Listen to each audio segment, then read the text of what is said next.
ময়দান স্পোর্টসে আপনাদের সকলকে আরও একবার স্বাগত। ফুটবলের যাবতীয় খবর জেনে নিতে আমরা চোখ রাখব ফুটবলের লড়াইয়ে।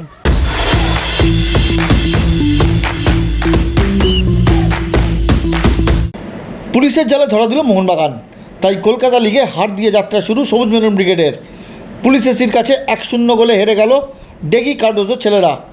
পুলিশের পক্ষে জয়সূচক গোলটি করেন মোহাম্মদ আমিন নাইম। সালাউদ্দিন ছাড়া বাকি জুনিয়র ছেলেদের নিয়েই দল সাজিয়েছিলেন বাগান কোচ, যার খেসারত দিতে হলো মোহনবাগানকে। ম্যাচের কী বলছেন বাগান কোচ ডেগি? ম্যাচ শেষে গ্যালারি থেকে ডেগি কার্ডোজোকে উদ্দেশ্য করে উড়ে এলো গো ব্যাকস ধ্বনি। Very clear with our goal, Mohanbagan goal in mind that yes, we want to develop players, we want to develop professional individuals for the first team. As said earlier, we started late, we finished our RFD a little bit late, and we just got 2 weeks of training. And I also said that it will be difficult, and yes, it was difficult. Our fitness level is not so good. Because the other teams are experienced players, they were a team where they're trying to keep the ball and play, which made it difficult for us. But no excuses. We have to work on our fitness level. That's why our football actions were not good, and just focus on the next one. In football, it's always there. Everyone wants to win. If the fans they come and watch the game. Because it's all about entertainment, right? They want to see good football. They want to see good football, and it didn't happen. We don't want to let them down. We want to come back strong for the future games. আর মোহনবাগানের বিরুদ্ধে পুরো 3 point ঘরে তুলতে পেরে খুশি police এসির ফুটবলাররা। মাঠ ছাড়ার আগে পুলিশের ফুটবলাররা মোহনবাগান জনতার কাছে গিয়ে তুললেন সেলফি। গত মরশুমে গোল করতে না পারলেও মোহনবাগানের মতো বড় দলের বিরুদ্ধে গোল করতে পেরে খুশিতে বাসছেন আসানসোলের এই ছেলেটি। बहुत अच्छा फीलिंग है। I can't expect that I can score a goal against this big team. Easy match तो नहीं, बट हम लोग का मेंटालिटी यही था कि 3 पॉइंट लेके ही आना है ग्राउंड से। গত মরশুমে মোহনবাগানের বিরুদ্ধে এসেছিল জয়, এই মরশুমেও সেই জয়ের ধারা অব্যাহত রাখলো পুলিশ এসি। আর বৃহস্পতিবার কালীঘাট স্পোর্টস লাভার্স অ্যাসোসিয়েশনের বিরুদ্ধে এখন ঘুরে দাঁড়াতে বদ্ধপরিকর বাগান শিবির। ব্যুরো রিপোর্ট, ময়দান স্পোর্টস।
নৈহাটি স্টেডিয়ামে খেলার শেষ মাসি বাজতেই এইভাবেই ক্ষোভের মুখে পড়লেন মোহনবাগান কোচ ডেগি কার্ডোজো। তাকে উদ্দেশ্য করে উড়ে এলো গো ব্যাক স্লোগান। আর স্টেডিয়ামের বাইরে ঠিক মূল প্রবেশদ্বারের মুখে বাগান সমর্থকদের সঙ্গে ধস্তাধস্তি লেগে গেল পুলিশের কর্তাদের। কেন?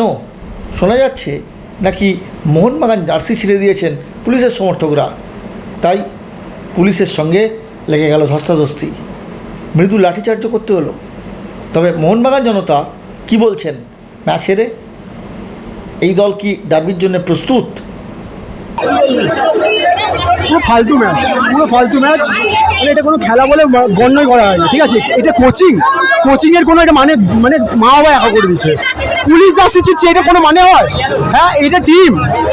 ধিক্কার পুলিশের ওপরে, পুলিশ ক্লাবের ওপর ধিক্কারছি, আর কিচ্ছু বলার নেই। এটা আমরা আশা করিনি যে লিগের ফার্স্ট ম্যাচ আমরা হেরে শুরু করব। আমরা আশা করেছিলাম যে জিতবো, কিন্তু এই যা কোচ দেখলাম, যা প্লেয়ার দেখলাম, প্লেয়ারদের একটা প্লেয়ার সালাউদ্দিন ছাড়া কারণ মোহনবাগান জার্সি পরার অধিকার নেই। 90 মিনিটে শুধু ব্যাকপাস আর ব্যাকপাস, কোনো উইং দিয়ে কোনো অ্যাটাক নেই, কোনো স্ট্রাইকার নেই। টিম ভালো হয়নি। আমরা চাই বাস্তবরাই যেন কোচ হয়ে ফিরে আসুক আবার কলকাতা লিগে। তুমি কি বলবে যে কি আর বলবো, সবাই তো দেখছে কি অবস্থা। এই নিয়ে যদি ডার্বি খেলে আর কিছু বলার নেই, এই টিম নিয়ে যদি ডার্বি খেলে আর কোনো বলার নেই। মাঠে কি করতে আসবো, যেই খেলা দেখতে আসছে সেই খেলা দেখার পাচ্ছি না দেখতে, কি আর বলবো। এরকম করে খেললে মনে হয় না আমাদের কলকাতা লিগে ভালো পারফরমেন্স করতে পারবো। এরকম খেললে আমরা যে কোনো টিমের কাছে হেরে যাবো।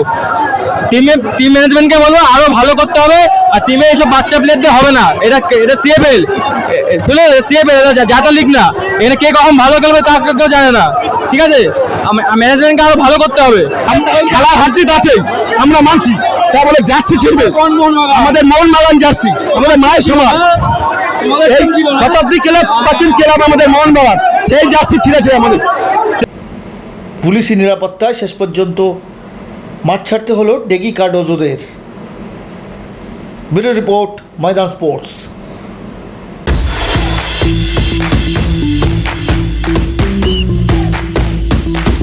ভিডিওটি ভালো লাগলে লাইক করুন, আপনাদের মতামত কমেন্ট করে জানান, চ্যানেলটিকে সাবস্ক্রাইব করুন এবং পাশে থাকা বেল আইকনটিকে প্রেস করে দিন।